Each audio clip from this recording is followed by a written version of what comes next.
আজকের ব্লগটা অনেকটা সুখবর গুড একটা নিউজ দিয়ে শুরু করবো। আসসালামু আলাইকুম রহমতুল্লাহি বারাকাতু। তো আজকের ব্লগটা কিছু গুড নিউজ দিব আর আপনার কিছু প্রশ্নে অ্যান্সার দেওয়ার চেষ্টা করবো। যারা আমার কিছু কমেন্টস করছে যে অ্যান্সার করতে পারি না, হয়তো রমজান মাস অনেক সময় খেয়াল থাকে না, মিস্টেক হয়ে যায়। যখন মোবাইলটা বসে চুপচাপ বা কম্পিটিশনে বসে অনেক সময় দেখা যায় যেগুলো ফেস করি, তখন এই কমেন্টসগুলো আমি রিপ্লাই করার চেষ্টা করি বিভিন্ন ব্লগের সময় আমি। যাই হোক, তো আজকে আর আপনার গুড নিউজটা এরকম যে প্রতিবারই কোনো পোস্টের সময় কিছু না কিছু গুড নিউজ আসে। অনেক সময় ফ্লাশ করে, অনেক সময় ফ্লাশ করে না, দেখা যায় জিনিসটা প্রাইভেসির কারণে। যে ইন্ডিয়া থেকে এক ভাই নক করছে যে ভাইয়া তারা নাকি একসঙ্গে 4 জনের আপনার আবেদন করছিল, এর ভিতরে আপনার 2 বা 3 জনের আপনার নুল্লা অবস্থা বের হয়েছে।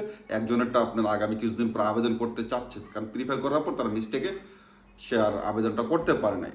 তো এটা লাগ গেল ইন্ডিয়ানদের। তাই আজকে সকালে আবার একটা কমেন্টস আসছে যে ভাইয়া আমি তো 1 মাস 2 দিন পর আপনার স্পন্সারের আপনার নুল্লাস্তা পাইছে, এটা এখন অ্যাপয়েন্টমেন্টের সিস্টেমটা কি এটা জানাইছে। অলরেডি 3-4 জন হয়ে গেছে গা।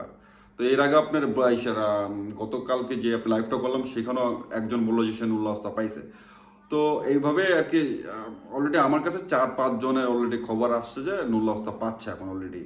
তো এই বছর আমরা যেরকম আশা করছিলাম যে রিসিবুদ্দার যে ভেজালটা, সেই ভেজালের পরে কিন্তু এখনো নুল্লাস্তা পাচ্ছে। এটা কিন্তু আমাদের একটা গুড সাইন, একটা গুড মানে একটা ভালো একটা সুখবর সত্যি কথা বলতে। এরকম আরেকটা ব্যাপার হলো যে এক ভাই না সরি, আমি তো বেশ কিছুদিন আগে বলছিলাম যে রিসিবুদ্দার চেকের যে একটা ব্যাপার ছিল সেটা থেকে আমি পিছিয়ে গেছি। আর পিছিয়ে যাওয়ার মূল একটা উদ্দেশ্য ছিল, একটা কারণ ছিল, যে কারণটা প্রতিফলিত হয়েছে যে একজন এরকম আমার থেকে আর কি আমার কাছে রিসিপ্ট কপিটা দিছিল, পাঠাইছিল ইমেলের মাধ্যমে। তো বলছিল চেক করে দেওয়ার জন্য। আমি যখন এটা পিছিয়ে গেছি, সে হয়তো অন্য কোনো কারোর মাধ্যমে এটা চেক করে ফেক পাইছে। তো সে ফেক পাওয়ার পর তার মাথাটা খারাপ হয়েছে, দুশ্চিন্তা করে গেছে। এখন আমাকে নক করছে, ভাই এটা এখন কি বলেন? সে কারোর মাধ্যমে বা কারো কাছ থেকে, আসলে সত্যি কথা এটা সে ফেক কিভাবে বললো? হয়তো বা বাম দিকে নাম আসছে, হয়তো আপনার প্রপার্টিসে যাওয়ার পরে যা দেখতেছে আপনার প্রপার্টিসটা আপনার যেটা আপনার কি বলি আপনার ক্রিয়েশন ডেটটা বা মডিফাইড ডেটটা এটা ঠিক পাচ্ছে না রিসিভুদ্দার সঙ্গে, এই কারণে হইতে পারে সে ভাবতেছে। আসলে এটা আপনি 100% ফেক কিভাবে বলবেন? জিনিসটা তো আপনি এইভাবে অ্যাকচুয়ালি চেক করা যায় না। আমি তো এর আগেও বলছিলাম যে এক লোক বললো যে ঘুরে বেঁচে একই কথা বলেন ভাই।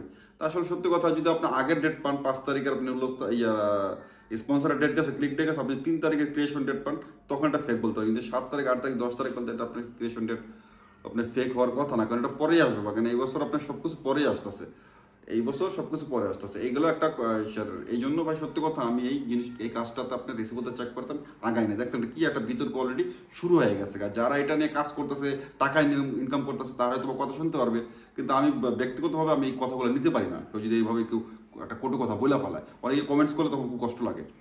আরেকটা ব্যাপার, একটা ভাই আপনার চট্টগ্রাম থেকে আমার লাইভ দেখছে, লাইভ দেখার পর প্রশ্ন করছে ভাইয়া বা ইটালিতে কি আপনার ডিপ্লোমা জাতীয় কোনো ভিসা আছে কিনা? হ্যাঁ, সত্যি ডিপ্লোমা জাতীয় এক জাতীয় ভিসা আছে, যেটা আরো বহুদিন আগে আপনার তিরিঞ্চিনো বলতাম আমরা, যে পড়াশোনার পারপাসে 6 মাস বা 9 মাসের আপনার ভিসাতে আসতো বিভিন্ন ছোট ছোট আপনার আপনার ইউনিভার্সিটি টাইপের, স্কুল টাইপসের বা প্রশিক্ষণ কেন্দ্র টাইপসের, ইউনিভার্সিটি না সরি প্রশিক্ষণ টাইপ কোর্স টাইপসের যে আপনার প্রতিষ্ঠানগুলো আছে, সেখান থেকে অনুমোদন নিয়ে তারা কিছু স্টুডেন্ট টাইপসের মানুষ আসতো বিভিন্ন আপনার কোর্সে, 6 মাসের কোর্সে। তো প্রথম দিকে এটা ছিল, আসার পরে যে আপনার চলে যেতে হতো, তার মানে চলে যেত আর যাইতো না বাংলাদেশে, কখন তো যায় না। আসার পরে তারা বিভিন্ন ওয়েতে পলিটিক্যাল এজেন্টরা কাগজটা করতো। কিন্তু তারপরে আবার এই ত্রিনচুনটাকে চালু করছিল যে আসার পর যেতে হবে না, প্রথম থেকে বৈধতা ভাবে সে সৌজন্য পাবে আসার পর থেকে।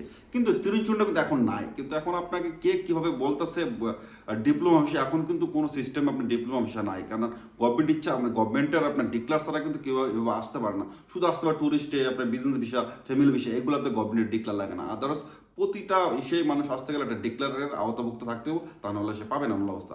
তো যাই হোক, এটা ডিপ্লোমার এটা আসলে আমি জানি না আপনি কোথা থেকে কে বলতেছে, বা এমন হইতে পারে আপনাকে বলতেছে এই বছর স্কিল পার্সনদের অনেক কোঠা আছে, সেই কোঠা থেকে হয়তো বলতেছে এটাকে ডিপ্লোমা হিসেবে চালাইতেছে আপনাকে। যাই হোক, যদি আপনি 5, 7, 12 তারিখের ভিতরে আবেদনের একটা সিস্টেম থাকে, 7 তারিখ বাদ দিবেন এটা ডোমেস্টিক, বা 5 তারিখ বা 12 তারিখের ভিতরে যদি কোনো স্কিল কোঠা থাকে হয়তো বা সেটাতে আপনি ডিপ্লোমা হিসেবে চালাইতে পারছে। আরেকটা ভাই প্রশ্ন করছে যে আমি আসলে অনেক সময় দেখা যায় কমেন্টসের অ্যান্সার আপনার ব্লগের মাধ্যমে দেওয়ার চেষ্টা করি, দেখা যায় আপনার টেক্সট করতে গেলে অনেক বড় হয়ে যায়, তো ব্লগ আকার দিলে হয়তো অনেক শুনবে, বুঝতে মানে ভালো হবে জিনিসটা। যে একজন জিজ্ঞেস করছে যে ইটালিতে কি ট্যুরিস্ট ভিসা আইসা বৈধভাবে থাকা যায় কিনা, চমৎকার একটা প্রশ্ন করছে। এটা নিয়ে একটা আলাদা ব্লগ আমি ভয় করছিলাম, কিন্তু নেক্সট একটা ব্লগ করার চেষ্টা করবে, কিন্তু ছোট্ট করে আমি জিনিসটা বিস্তারিত বলার চেষ্টা করবো। বিস্তারিত মানে কিন্তু এটা না যে আপনার ব্যাপক বলবো, আমার প্রয়োজন আপনার বোঝার জন্য যতটুকু কথা ততটুকুই বিস্তারিত আমার কাছে মনে হয় আর কি। তো ভাই সত্যি কথা বলতে আপনার ট্যুরিস্ট ভিসা আইসা আপনি ইটালিতে বৈধভাবে থাকা যায়, কিন্তু কয়েকটা প্রক্রিয়া আছে। প্রক্রিয়াটা হলো প্রথম আপনি ট্যুরিস্ট ভিসাটা হইতে হবে মিনিমাম 90 দিনের। 90 দিনে যদি আপনি ভিসা নিয়ে আসেন, হয়তো বা যে এখানে আপনার যদি কোনো ভাই ব্রাদার আত্মীয়স্বজন থাকে, শোন না, ভাই এবং বোন যদি থাকে, তাদের যদি ইটালিয়ান পাসপোর্ট থাকে, তাহলে আপনাকে তার প্রথম গ্রেড আত্মীয় হিসাবে, আপনার ব্লাড রিলেশন হিসাবে প্রথমে কাগজ করে দিতে পারবে, ঠিক আছে। এছাড়া আদারওয়াইজ আপনি যদি ইটালিতে আপনি 90 দিনের ভিসা নিয়ে আসেন, আসার পরে আপনাকে যদি আপনি এখানে কোনো বাংলাদেশি বা কোনো প্রতিষ্ঠান বা কোনো ইটালিয়ান হোক, যে হোক, আপনি যার সঙ্গে ছোটোখাটো ইনভেস্ট করে তার সঙ্গে পার্টনারশিপে যে ব্যবসা করতে পারবেন, সেক্ষেত্রে আপনি এখানে কাগজটা করতে পারবেন। আদারওয়াইজ আপনি টুরিস্ট ভিসা নিয়ে আপনার আইসা 90 দিনের নিচে হইলে কোথাও কাজ করার আপনার পারমিশন পাবেন না। সো আপনার হয় ইটালিয়ান কোনো আপনার ভাই বোন থাকতে হবে ইটালিয়ান পাসপোর্টধারী, তা না হলে আপনি এমন কোনো পার্টনার এখানে খুঁজতে হবে যে 90 দিনের ভিসা না আসার পরে যে তার সঙ্গে আপনি ইনভেস্ট করে ইনভেস্টমেন্টের উপরে গিয়ে আপনি তার মাধ্যমে ব্যবসায়িক হয়ে আপনি এখানে সৌজন্যটা করতে পারবেন। এছাড়া আরো অনেকগুলো ওয়ে আছে, আবার আপনার আসার পরে ট্যুরিস্ট ভিসা আসার পরে পলিটিক্যাল ওয়েতে আপনি এখানে কাগজ দিতে পারবেন। বা এটা একটা লম্বা ইতিহাস, ভাবছি এই ট্যুরিস্ট ভিসা নিয়ে ছোটখাটো একটা ব্লগ আকারে আপনি বিস্তারিত বলার চেষ্টা করবেন। জাস্ট আপনার কমেন্টসে অ্যান্সারটা ছোট্ট করে দেওয়ার চেষ্টা করলাম, বিস্তারিত আপনার আসলে ব্লগে আসবে আশা করি। তো আসলে ভাই ইটাল থেকে কেউ যায় না কখনো, যায়নি কখনো, যাবেও না। সত্যি কথা বলতে যারাই আসতেছেন ওয়েলকাম, কিন্তু এটা আপনার সবসময় খেয়াল রাখবেন, যারাই আসতেছেন এইভাবে সবসময় খেয়াল রাখবেন যে আপনার সাফার হইতেই পারে আপনার জীবন থেকে 2 থেকে 3-4 বছর কিল হইতে পারে, এটা মাথায় নিয়ে আসবেন, কষ্ট করতে হইতে পারে। তো আজকে এখান থেকে ভালো থাকবেন, আল্লাহ হাফেজ, চাও চাও।